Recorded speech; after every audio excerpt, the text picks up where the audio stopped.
What is going on, everyone? Platinum Beast coming at you with yet another video. Today we're going to be talking about platinum's value before cars.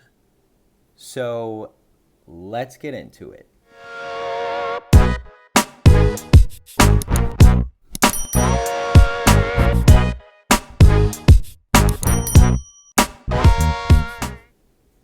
Okay, guys. So as you know, I am the Platinum Beast. And something I want to talk about today is platinum's value before catalytic converters, cars, emissions, all that stuff. And the reason I want to talk about that today is because a lot of people see platinum as only having value based on its ability to filter emissions and its uses in industry. And I want to shed some light on its value that it had before all that. So we're going to look at some charts today. I'm going to go over to the screen cam in a little bit. And we're going to look at some charts. And we're going to see where platinum sat in regards to its value before it started to be used as an auto catalyst to filter emissions and really started to take off in its industrial use, because it had value before then. And I want to look at it and compare it kind of to silver and things, and just kind of look at where the value was pre-catalytic converters, pre-cars, and just pre all that stuff. Because I've had a lot of people kind of tell me that, oh, it's just got an industrial use. What do you think about electric cars? Yada, yada, yada. A lot of people get really discouraged by thinking about electricity replacing catalytic converters. And I want to look at the charts from a historical standpoint to show you all that this metal had value before it was used as heavily as it is today in industry. And I'm going to also talk about why that's important and why you should still invest in platinum regardless of where the automotive industry goes. So let's go over to the screen cam and see what we have to look at. Okay, everyone. So I've got a website pulled up here called catalyticconverters.com. And it basically is a website just kind of dedicated to the history of catalytic converters. I don't know why people would want to know the history other than the platinum side of things, but it's a cool website regardless. So let's take a look at a little bit of the history of catalytic converters. So the catalytic converter was invented by a guy named Eugene Houdry, a French mechanical engineer and expert in catalytic oil refining who lived in the U.S. around 1950. And basically, it gives a little bit of info here. And right down here at the bottom, it says catalytic converters were further developed by a series of engineers, including John J. Mooney and Carl D. Keith at the Engelhard Corporation. Interesting. I don't know if that has any tie to the actual Engelhard mint, but creating the first production catalytic converter in 1973. So in 1973 is really when catalytic converters started to be developed for cars and started to be put on cars and used for cars. And it was around the 1970s that the government started to demand that car manufacturers put these in their cars to help reduce smog and pollution and things like that. So 1973 is when the first production catalytic converter was really kind of created. In the 70s is when they really started to take off in cars. But where did platinum sit before that? Well, we're going to look at a few different charts here.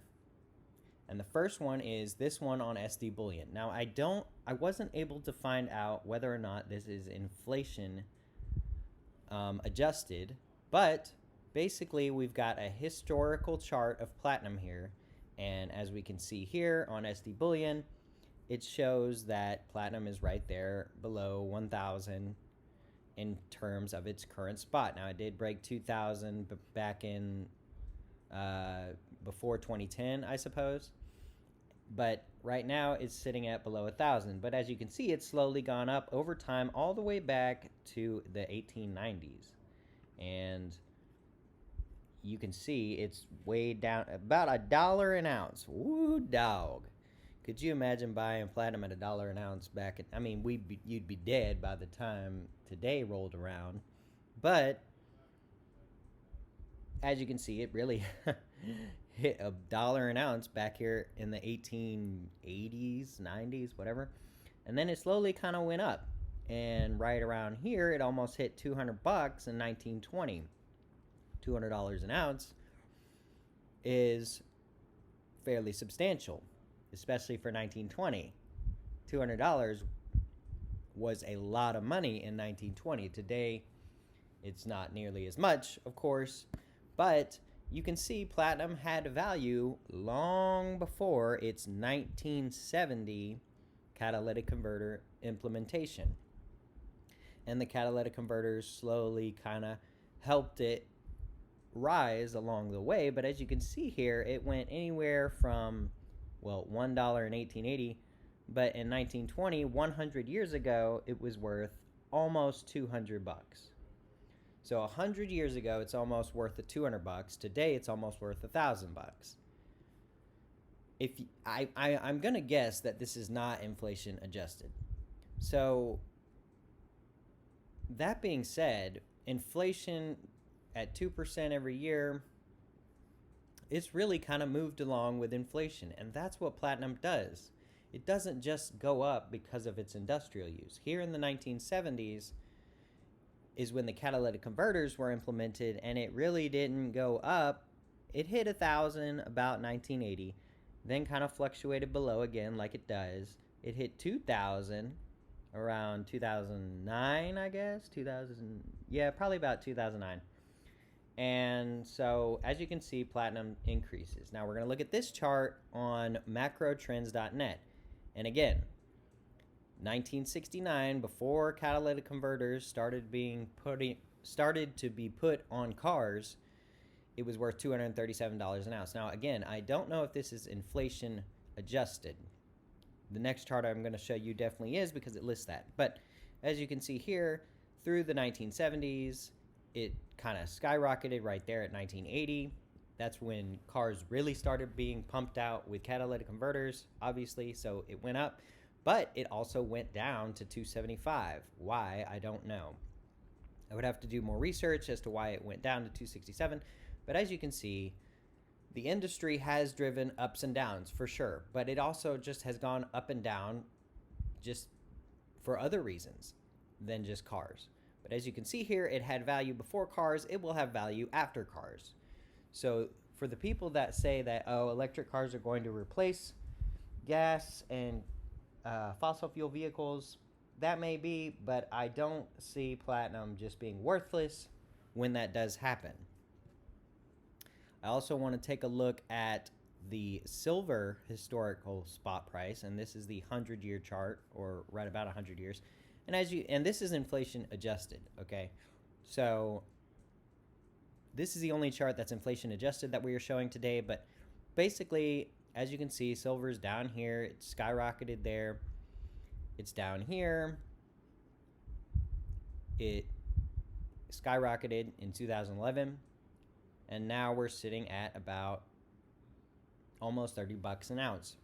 So as you can see, the chart is fairly similar. It looks different, but it's kind of similar to silver in that aspect, because we had the skyrocket right there. It tanked, it went back up, and now it floats just below $1,000. And I personally think that